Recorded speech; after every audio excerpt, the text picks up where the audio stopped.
अगर तुम मेरे पति नहीं होते ना, मेरे फ्रेंड्स के हस्बैंड्स उनके वैलेंटाइंस के लिए आईफोन दे रहे हैं, डायमंड रिंग्स दे रहे हैं, और तुम ये मनहूस सा गुलदस्ता लेकर आ गए मेरे सामने। शर्म नहीं आई तुम्हें? एक्चुअली शर्म मुझे आती है तुम्हें अपना पति कहने में।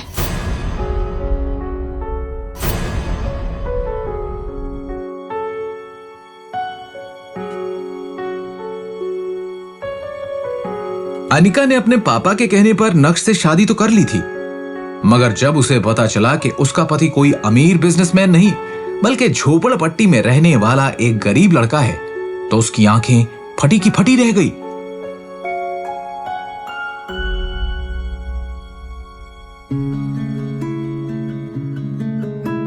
फिर अनिका ने यह शर्त रखी थी कि घर से बाहर किसी को पता न चले कि नक्श उसका पति है। नक्श उस घर में घर जमाई बनकर रहता था, लेकिन वो सिर्फ एक नौकर ही था। सब उसे जलील करते रहते। ना तो उसे घर में ठीक से खाने को मिलता था, ना ही उसके लिए कोई कमरा था। कभी कालीन पर तो कभी वो कुत्तों के कमरे में सो जाता। अनिका ने अपने दोस्तों को यह कहानी सुना रखी थी कि उसकी शादी विदेश में हुई है और उसका पति लंदन में एक बड़ा बिजनेसमैन है। लेकिन जब उसके दोस्त अपने पति के दिए हुए महंगे तोहफे दिखाते तो अनिका अंदर ही अंदर जलन से भर जाती थी। 2 दिन है तुम्हारे पास। इन 2 दिनों में कम से कम मेरे लिए 1 लाख का गिफ्ट तो ला सकते हो ना?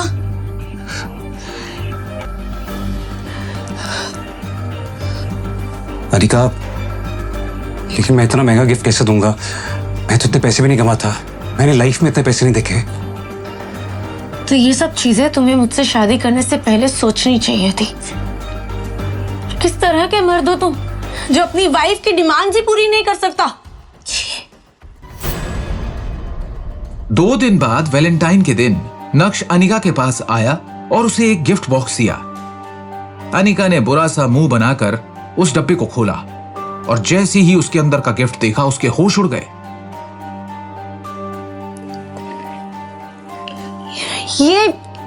ये तो जिमी शू सैंडल्स है ना? कम से कम भी 10 लाख के आते हैं। तुम्हें ये कहां से मिले? एक्चुअली ये ओरिजिनल नहीं है, ये ओरिजिनल की कॉपी है। मैंने मार्केट से खरीदे हैं, नकली हैं, लेकिन वो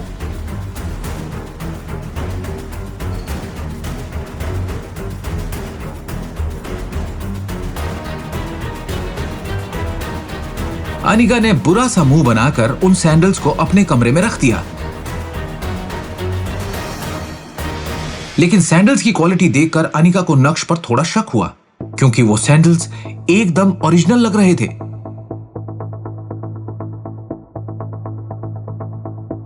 अनिका ने जिमी शू कंपनी के एक मैनेजर को अपने घर बुलाया। Hello Anika ma'am. Hello, please have a seat.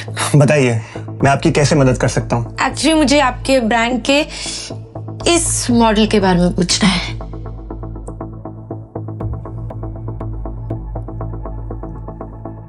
Madam, आप मिस्टर भानुशाली की दोस्त हैं? मिस्टर भानुशाली? भानुशाली इंडस्ट्रीज के मालिक मिस्टर भानुशाली जी, जिन्हें आज तक कभी किसी ने नहीं देखा है। बड़े बड़े लोग उनसे बात करना चाहते हैं, राइट? राइट। नहीं, मैं तो उन्हें जानती तक नहीं। पर तुमने ये क्यों पूछा मुझसे? मैडम, आपके पास ये जो मॉडल है ना, ये स्पेशल एडिशन सैंडल्स हैं। आप देखिए ना, ऐसी कटिंग, ये डिजाइन, ये लोगो, ये नकली बनाना इम्पॉसिबल है। इंडिया में ये कल ही दूसरा पीस बिका है जो मिस्टर भानुशाली ने खरीदा है। या नक्श ही है मिस्टर भानुशाली, या नक्श ने चुराए हैं ये सैंडल्स? कहां से आए हैं ये लाखों के सैंडल्स बेरोजगार नक्श के पास? क्या है नक्श की असलियत? अगर वो इतना अमीर है तो क्यों रहता है अपने ससुराल में घर जमाई बनकर? ये सब कुछ अब अनिका के दिमाग में चल रहा था, पर उसे विश्वास था कि कुछ ना कुछ जुगाड़ करके नक्श ये सैंडल्स उसके लिए लाया होगा।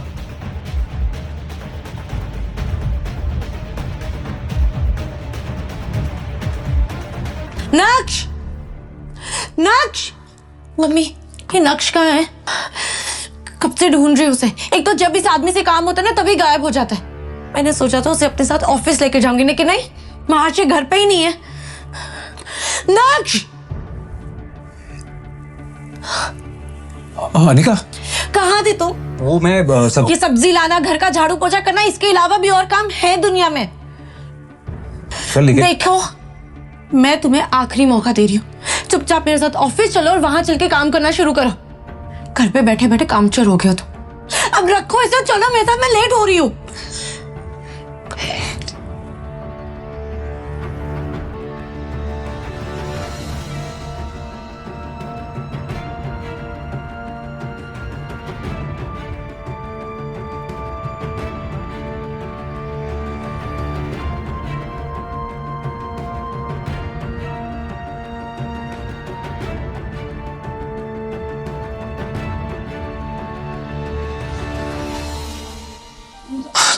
अरे अनिका,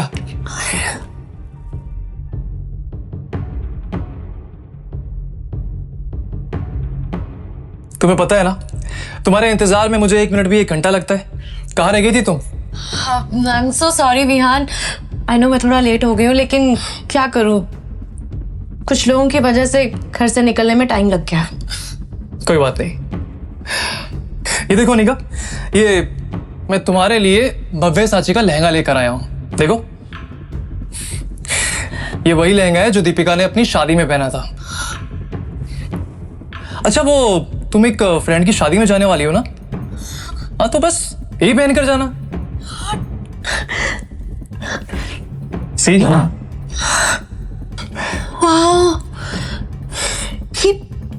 ये तो बहुत सुंदर है। Thank you so much Vihan, thank you so much, this is beautiful. अरे यार अनिका, इसमें थैंक यू बोलने की क्या बात है? इसकी वैल्यू तुमसे ज्यादा है क्या? ये लहंगा मैंने स्पेशल डिजाइन कराया अपने दोस्त से। पूरे 20 लाख का लहंगा ये 20 लाख का है?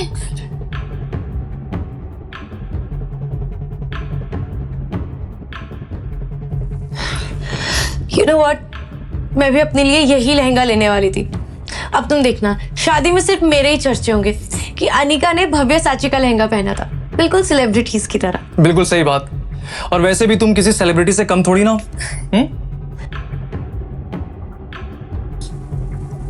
अनिका,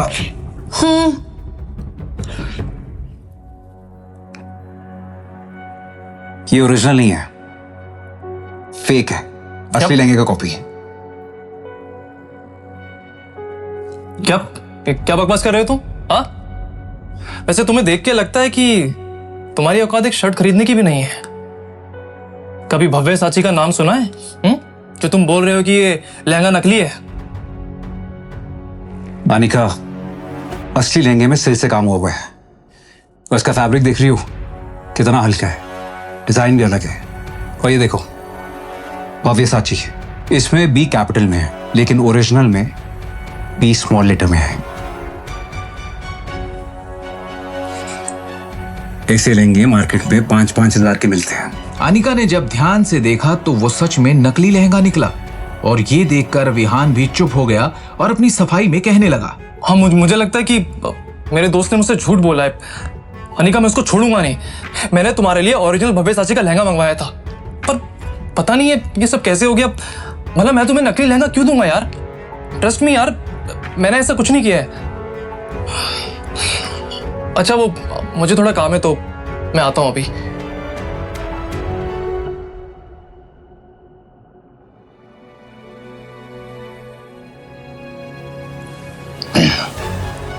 अनिका, आज तक मैंने तुम्हें कोई सलाह नहीं दी, लेकिन अब देना चाहूंगा। इस आदमी से दूर रहो। तुम्हें नकली गिफ्ट दे रहा है तुमको इंप्रेस करने के लिए। देखो, मैं तुमसे प्रॉमिस करता हूं, एक दिन मैं तुम्हें असली गिफ्ट दूंगा, ब्रांडेड। और उसके लिए मुझे कितनी भी मेहनत करनी पड़े ना, अनिका, मैं करूंगा।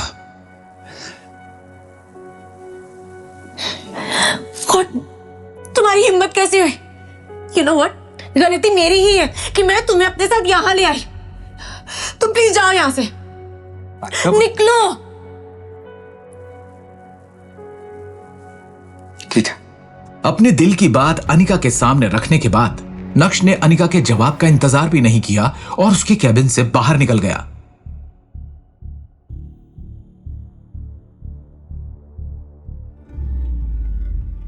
2.5 साल की शादी में पहली बार अनिका को ऐसा लगा कि नक्श उसकी फिक्र कर रहा है, उसे बुरे लोगों से बचा रहा है। नक्श का ये रूप देखकर अनिका चौंक गई थी। आज पहली बार अनिका के मन में यह सवाल उठा था, कहीं नक्श को खुद से दूर रख के मैं कोई गलती तो नहीं कर रही हूं।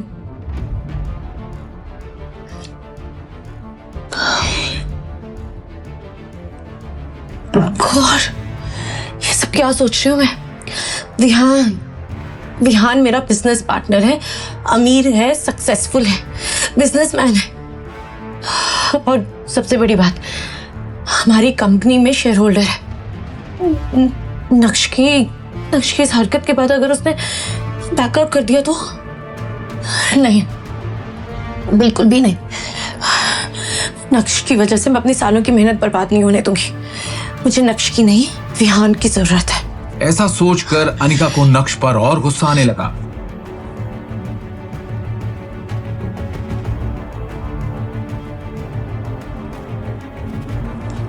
नक्श,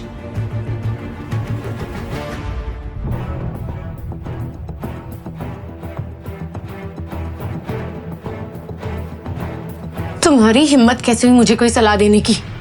हाँ, किसी ने कुछ पूछा था तुमसे? एक्चुअली यू नो व्हाट, गलती मेरी है कि मैं तुम्हें अपने साथ यहां लेकर आई। इसलिए प्लीज तुम घर चले जाओ। Just leave right now. निकलो।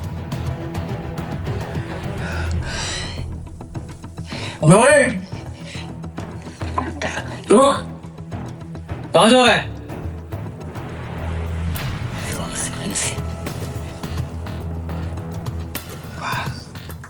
तुझे सुनाई नहीं दे रहा? मैं तुझे कब से बुला रहा हूं?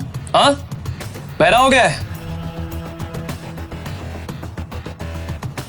तूने सबके सामने मेरे गिफ्ट का मजाक उड़ाया। अगर तू अपने आप को बेच भी देगा ना, तब भी ये गिफ्ट खरीद नहीं पाएगा।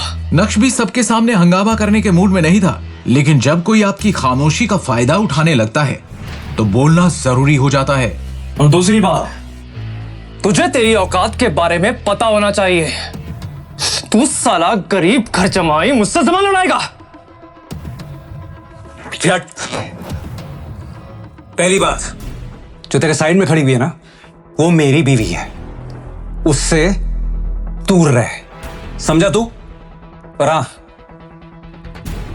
ये नकली दिखावा करना बंद कर। ये फेक गिफ्ट उसको कोई जरूरत नहीं है।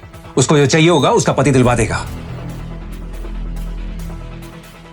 बड़ा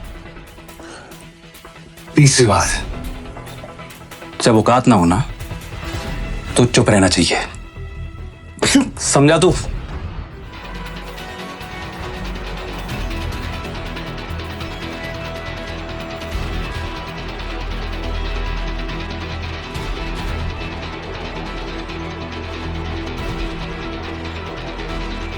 अनिका गुस्से से आग बबूला हो रही थी। उसकी जलती आंखों के सामने सिर्फ नक्श का चेहरा घूम रहा था, और वो जितना नक्श के बारे में सोच रही थी, उसका गुस्सा उतना ही बढ़ता जा रहा था।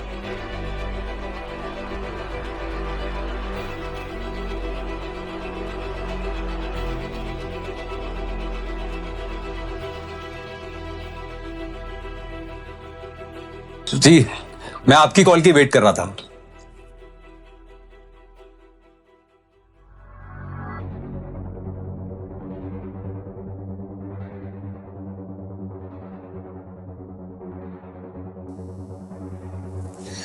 देखिए, मुझे किसी से भी मिलने में कोई तकलीफ नहीं है, लेकिन मेरी 2 शर्तें हैं। आज ही आज मुझे भव्यसाची का 1 करोड़ का लहंगा चाहिए। ये काम आज होना चाहिए। और मैं अपनी दूसरी शर्त आपको व्हाट्सएप कर रहा हूँ। ये शर्त भी उतनी इंपॉर्टेंट है। ये भी काम आज होना चाहिए। Thank you. फोन रखते ही नक्श ने देखा कि उसे व्हाट्सएप पर एक एड्रेस आया था। वो एड्रेस गोल्डन पार्क सोसाइटी का था, जहां उसे मीटिंग करने जाना था। गोल्डन पार्क सोसाइटी सूरत की ही नहीं बल्कि गुजरात की सबसे लग्जूरियस सोसाइटीज में से एक थी। लेकिन नक्श किससे मिलने जा रहा है, इस बात की उसे कोई जानकारी नहीं थी। उसके पुराने कपड़े, पैर में चप्पल देखकर सिक्योरिटी गार्ड ने उसे गेट के बाहर ही रोक दिया। रुक, कहां जा रहा है? चल बाहर। देखिए, मुझे अंदर जाना है, मेरी इंपॉर्टेंट मीटिंग है। अबे साले, झूठ बोलने से पहले एक बार अपनी हालत तो देख लेता। ये देख, है? ये देख रहा, गोल्डन पार्क सोसाइटी है। यहाँ पर शहर के लोग बड़ी बड़ी कारों से जाते हैं और तू भिखारी पक्का अंदर भीख मांगने जा रहा होगा। मैं तुझ जैसों को बहुत अच्छे से जानता हूँ। चल बाहर, चल चल। गोल्डन पार्क सोसाइटी के मालिक मिस्टर खन्ना, उन्हें सब रियल एस्टेट किंग कहा करते थे। मिस्टर खन्ना ने ये सब देखा तो वो आए और गार्ड पर चिल्लाने लगे, अरे ये सब क्या हो रहा है? वो भी सोसाइटी गेट के सामने। तुम्हें पता नहीं ऐसा करने से सोसाइटी की रेपुटेशन खराब होती है? सॉरी सर, पर देखे नहीं इस आदमी को, ये अंदर घुस रहा था, इसको हटाया तो हट ही नहीं रहा था ये। जैसे ही मिस्टर खन्ना ने अपना चश्मा उतार कर नक्श की तरफ देखा तो उनकी आंखें फटी की फटी रह गई। वो गिरे हुए नक्श को उठाया और कांपती हुई आवाज में बोले,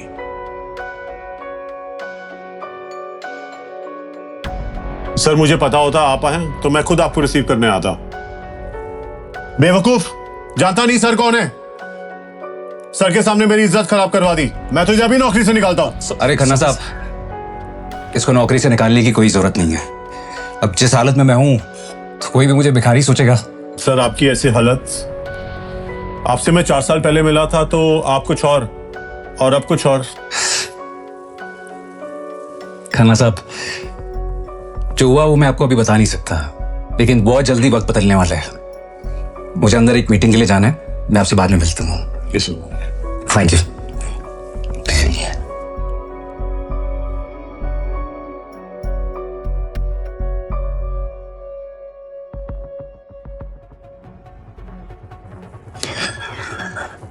आपने मुझे पहले क्यों नहीं बताया कि मुझे इस इंसान के साथ डील करनी है? इसके साथ मैं काम नहीं करूंगा। 200 करोड़ क्या, 20 रुपए की भी डील नहीं होगी।